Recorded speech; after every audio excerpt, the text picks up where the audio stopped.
अथ श्री शनि भार्या एवं शनि स्तोत्रम्। यः पुरा राज्य भ्रष्टाय नलाय प्रददौ किल स्वप्ने सौरिः स्वयं मन्त्रं सर्वकामफलप्रदम्। क्रोडं नीलाञ्जनप्रख्यं नीलजीमूतसन्निभं छायामार्तण्डसम्भूतं नमस्यामि शनैश्चरम्। ॐ नमोऽर्कपुत्राय शनैश्चराय निहारवर्णाञ्जननीलकाय स्मृत्वा रहस्यं भुवि मानुषत्वे फलप्रदो मे भव सूर्यपुत्र। नमोऽस्तु प्रेतराजाय कृष्णवर्णाय ते नमः। शनैश्चराय क्रूराय सिद्धिबुद्धिप्रदायिने ययेभिर्नामभिस्तौति तस्य तुष्टो भवाम्यहम्। मामकानां भयं तस्य स्वप्नेऽपि न जायते। गार्गेयकौशिकस्यापि पिप्पलादो महामुनिः शनैश्चरकृता पीडा न भवति कदाचन। क्रोडस्तु पिङ्गलो बभ्रुः कृष्णो रौद्रोऽन्तको यमः शौरिः शनैश्चरो मन्दः पिप्पलादेन संयुतः। एतानि शनिनामानि प्रातरुत्थाय यः पठेत् तस्य शौरेः कृता पीडा न भवति कदाचन। ध्वजनी धामनी चैव कंकाली कलहप्रिया कलही कंटकी चापि अजामहिषि तुरंगमा। नामानि शनिभार्याय नित्यं जपति यः पुमान् तस्य दुःखा विनश्यन्ति सुखसौभाग्यं वर्धते। यः पुरा राज्यभ्रष्टाय नलाय प्रददौ किल स्वप्ने सौरिः स्वयं मन्त्रं सर्वकामफलप्रदम्। क्रोडं नीलाञ्जनप्रख्यं नीलजीमूतसन्निभं छायामार्तण्डसम्भूतं नमस्यामि शनैश्चरम्। ॐ नमोऽर्कपुत्राय शनैश्चराय निहारवर्णाञ्जननीलकाय स्मृत्वा रहस्यं भुवि मानुषत्वे फलप्रदो मे भव सूर्यपुत्र। नमोऽस्तु प्रेतराजाय कृष्णवर्णाय ते नमः। शनैश्चराय क्रूराय सिद्धिबुद्धिप्रदायिने ययेभिर्नामभिस्तौति तस्य तुष्टो भवाम्यहम्। मामकानां भयं तस्य स्वप्नेऽपि न जायते। गार्गेयकौशिकस्यापि पिप्पलादो महामुनिः शनैश्चरकृता पीडा न भवति कदाचन। क्रोडस्तु पिङ्गलो बभ्रुः कृष्णो रौद्रोऽन्तको यमः शौरिः शनैश्चरो मन्दः पिप्पलादेन संयुतः। एतानि शनिनामानि प्रातरुत्थाय यः पठेत् तस्य शौरेः कृता पीडा न भवति कदाचन। ध्वजनी धामनी चैव कंकाली कलहप्रिया कलही कंटकी चापि अजामहिषि तुरंगमा। नामानि शनिभार्याय नित्यं जपति यः पुमान् तस्य दुःखा विनश्यन्ति सुखसौभाग्यं वर्धते। यः पुरा राज्यभ्रष्टाय नलाय प्रददौ किल स्वप्ने सौरिः स्वयं मन्त्रं सर्वकामफलप्रदम्। क्रोडं नीलाञ्जनप्रख्यं नीलजीमूतसन्निभं छायामार्तण्डसम्भूतं नमस्यामि शनैश्चरम्। ॐ नमोऽर्कपुत्राय शनैश्चराय निहारवर्णाञ्जननीलकाय स्मृत्वा रहस्यं भुवि मानुषत्वे फलप्रदो मे भव सूर्यपुत्र। नमोऽस्तु प्रेतराजाय कृष्णवर्णाय ते नमः।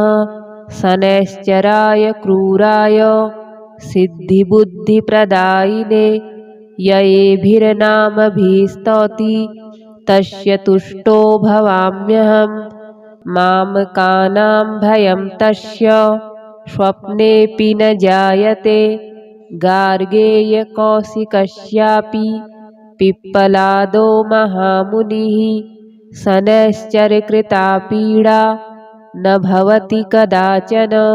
क्रोडस्तु पिङ्गलो बभ्रुः कृष्णो रौद्रोऽन्तको यमः।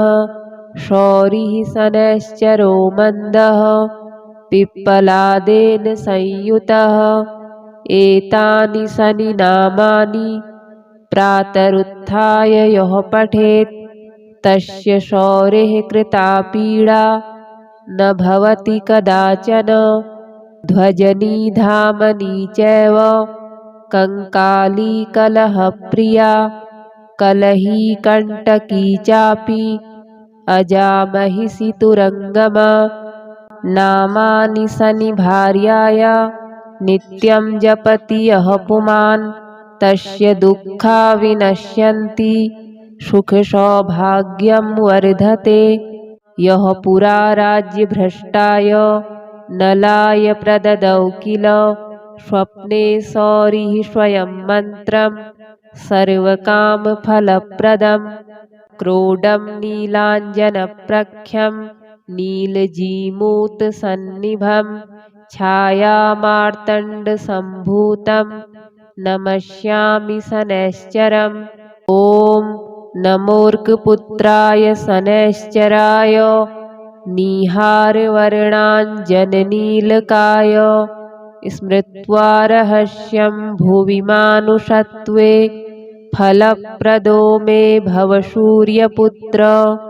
नमोऽस्तु प्रेतराजाय कृष्णवर्णाय ते नमः।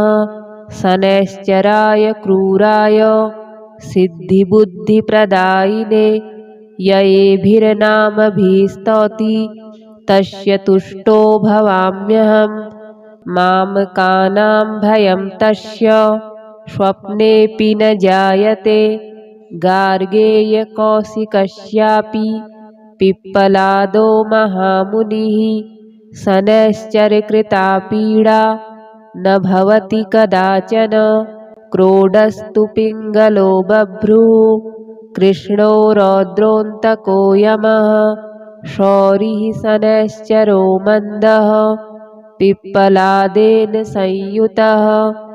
एतानि शनिनामानि प्रातरुत्थाय यः पठेत् तस्य शौरेः कृता पीडा न भवति कदाचन। ध्वजनी धामनी चैव कंकाली कलहप्रिया कलही कंटकी चापि अजामहिषि तुरंगमा। नामानि शनिभार्याय नित्यं जपति यः पुमान् तस्य दुःखा विनश्यन्ति सुखसौभाग्यं वर्धते।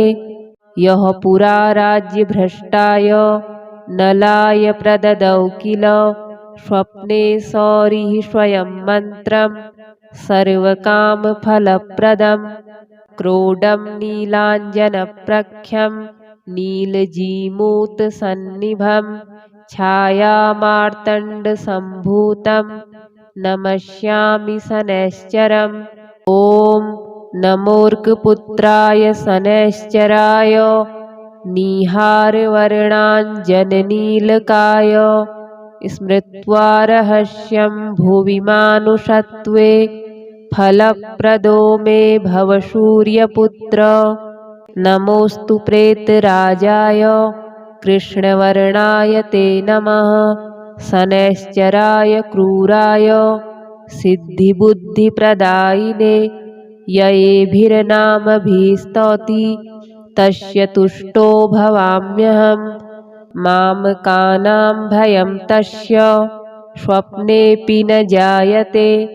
गार्गेयकौशिकस्यापि पिप्पलादो महामुनिः शनैश्चरकृता पीडा न भवति कदाचन। क्रोडस्तु पिङ्गलो बभ्रुः कृष्णो रौद्रोऽन्तको यमः शौरिः शनैश्चरो मन्दः पिप्पलादेन संयुतः। एतानि शनिनामानि प्रातरुत्थाय यः पठेत् तस्य शौरेः कृता पीडा न भवति कदाचन। ध्वजनी धामनी चैव कंकाली कलहप्रिया कलही कंटकी चापि अजामहिषि तुरंगमा। नामानि शनिभार्याया नित्यं जपति यः पुमान् तस्य दुःखा विनश्यन्ति सुखसौभाग्यं वर्धते। यः पुरा राज्यभ्रष्टाय नलाय प्रददौ किल स्वप्ने सौरिः स्वयं मन्त्रं सर्वकामफलप्रदम्। क्रोडं नीलाञ्जनप्रख्यं नीलजीमूतसन्निभं छायामार्तण्डसम्भूतं नमस्यामि शनैश्चरम्। ॐ नमोऽर्कपुत्राय शनैश्चराय निहारवर्णाञ्जननीलकाय स्मृत्वा रहस्यं भुवि मानुषत्वे फलप्रदो मे भव सूर्यपुत्र। नमोऽस्तु प्रेतराजाय कृष्णवर्णाय ते नमः। शनैश्चराय क्रूराय सिद्धिबुद्धिप्रदायिने ययेभिर्नामभिस्तौति तस्य तुष्टो भवाम्यहम्। मामकानां भयं तस्य स्वप्नेऽपि न जायते। गार्गेयकौशिकस्यापि पिप्पलादो महामुनिः शनैश्चरकृता पीडा न भवति कदाचन। क्रोडस्तु पिङ्गलो बभ्रुः कृष्णो रौद्रोऽन्तको यमः शौरिः शनैश्चरो मन्दः पिप्पलादेन संयुतः। एतानि शनिनामानि प्रातरुत्थाय यः पठेत् तस्य शौरेः कृता पीडा न भवति कदाचन। ध्वजनी धामनी चैव कंकाली कलहप्रिया कलही कंटकी चापि अजामहिषि तुरंगमा। नामानि शनिभार्याया नित्यं जपति यः पुमान् तस्य दुःखा विनश्यन्ति सुखसौभाग्यं वर्धते। यः पुरा राज्यभ्रष्टाय नलाय प्रददौ किल स्वप्ने सौरिः स्वयं मन्त्रं सर्वकामफलप्रदम्। क्रोडं नीलाञ्जनप्रख्यं नीलजीमूतसन्निभं छायामार्तण्डसम्भूतं नमस्यामि शनैश्चरम्। ॐ नमोऽर्कपुत्राय शनैश्चराय निहारवर्णाञ्जननीलकाय स्मृत्वा रहस्यं भुवि मानुषत्वे फलप्रदो मे भव सूर्यपुत्र। नमोऽस्तु प्रेतराजाय कृष्णवर्णाय ते नमः। शनैश्चराय क्रूराय सिद्धिबुद्धिप्रदायिने ययेभिर्नामभिस्तौति तस्य तुष्टो भवाम्यहम्। मामकानां भयं तस्य स्वप्नेऽपि न जायते। गार्गेयकौशिकस्यापि पिप्पलादो महामुनिः शनैश्चरकृता पीडा न भवति कदाचन।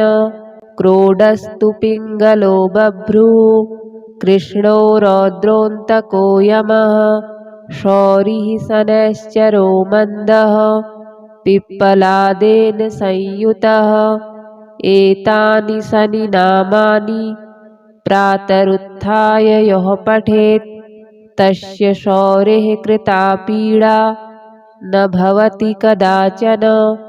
ध्वजनी धामनी चैव कंकाली कलहप्रिया कलही कंटकी चापि अजामहिषि तुरंगमा। नामानि शनि भार्याया नित्यं जपति यः पुमान् तस्य दुःखा विनश्यन्ति सुख सौभाग्यं वर्धते। यः पुरा राज्यभ्रष्टाय नलाय प्रददौ किल स्वप्ने सौरिः स्वयं मन्त्रं सर्वकामफलप्रदम्। क्रोडं नीलाञ्जनप्रख्यं नीलजीमूतसन्निभं छायामार्तण्डसम्भूतं नमस्यामि शनैश्चरम्।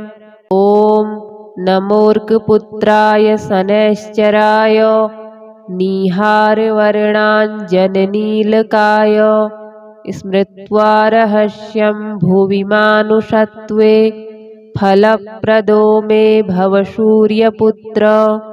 नमोऽस्तु प्रेतराजाय कृष्णवर्णाय ते नमः शनैश्चराय क्रूराय सिद्धिबुद्धिप्रदायिने। ययेभिर्नामभिस्तौति तस्य तुष्टो भवाम्यहम्।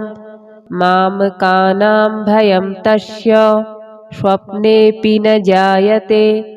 गार्गेयकौशिकस्यापि पिप्पलादो महामुनिः शनैश्चरकृता पीडा न भवति कदाचन।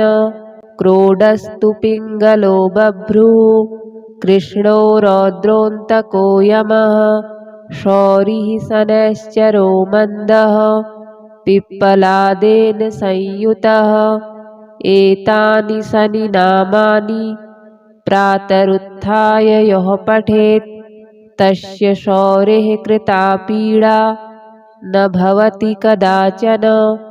ध्वजनी धामनी चैव कंकाली कलहप्रिया कलही कंटकी चापि अजामहिषि तुरंगमा।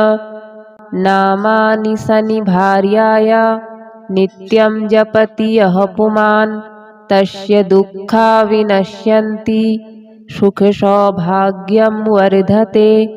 यः पुरा राज्यभ्रष्टाय नलाय प्रददौ किल स्वप्ने सौरिः स्वयं मन्त्रं सर्वकामफलप्रदम्।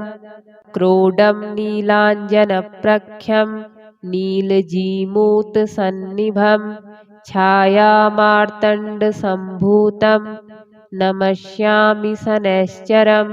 ॐ नमोऽर्कपुत्राय शनैश्चराय निहारवर्णाञ्जननीलकाय स्मृत्वा रहस्यं भुवि मानुषत्वे फलप्रदो मे भव सूर्यपुत्र।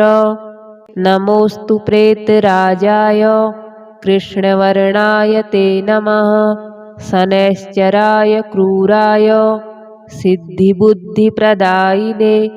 ययेभिर्नामभिस्तौति तस्य तुष्टो भवाम्यहम्।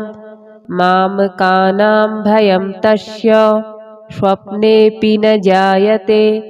गार्गेयकौशिकस्यापि पिप्पलादो महामुनिः शनैश्चरकृता पीडा न भवति कदाचन।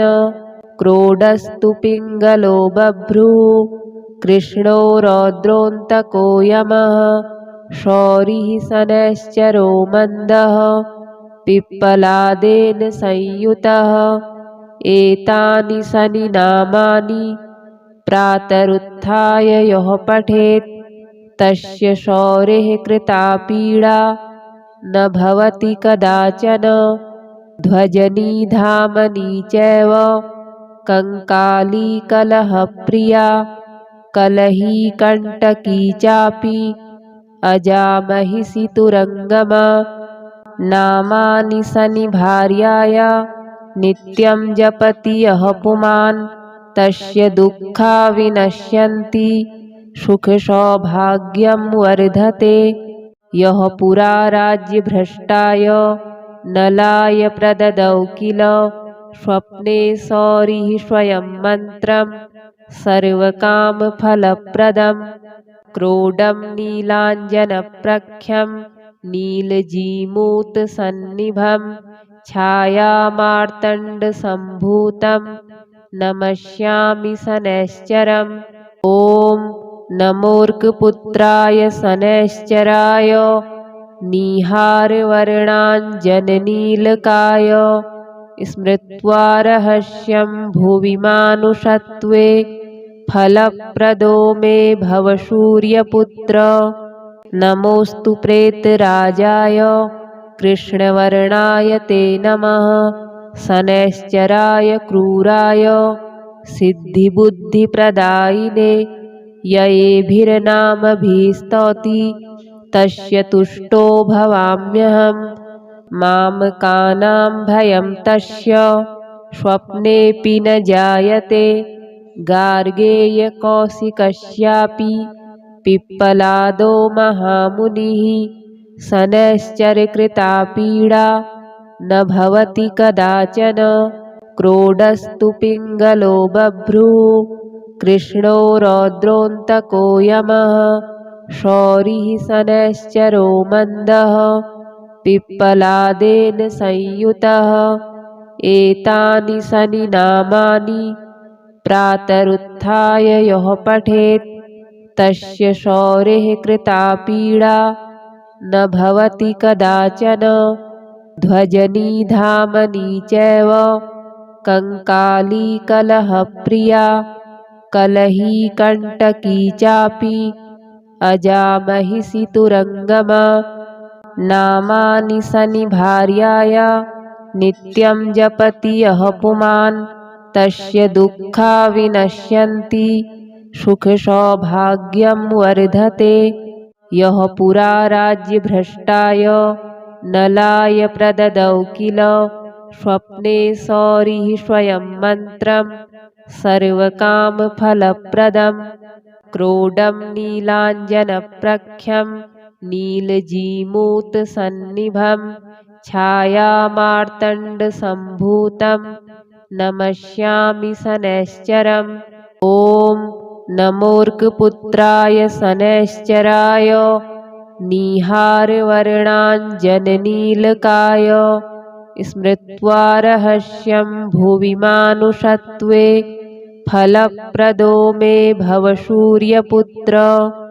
नमोऽस्तु प्रेतराजाय कृष्णवर्णाय ते नमः शनैश्चराय क्रूराय सिद्धिबुद्धिप्रदायिने ययेभिर्नामभिस्तौति तस्य तुष्टो भवाम्यहम्। मामकानां भयं तस्य स्वप्नेऽपि न जायते गार्गेयकौशिकस्यापि पिप्पलादो महामुनिः शनैश्चरकृता पीडा न भवति कदाचन। क्रोडस्तु पिङ्गलो बभ्रुः कृष्णो रौद्रोऽन्तको यमः शौरिः शनैश्चरो मन्दः पिप्पलादेन संयुतः। एतानि शनिनामानि प्रातरुत्थाय यः पठेत् तस्य शौरेः कृता पीडा न भवति कदाचन। ध्वजनी धामनी चैव कंकाली कलहप्रिया कलही कंटकी चापि अजामहिषि तुरङ्गमा नामानि सनिभार्याय नित्यं जपति यः पुमान् तस्य दुःखा विनश्यन्ति सुखसौभाग्यं वर्धते।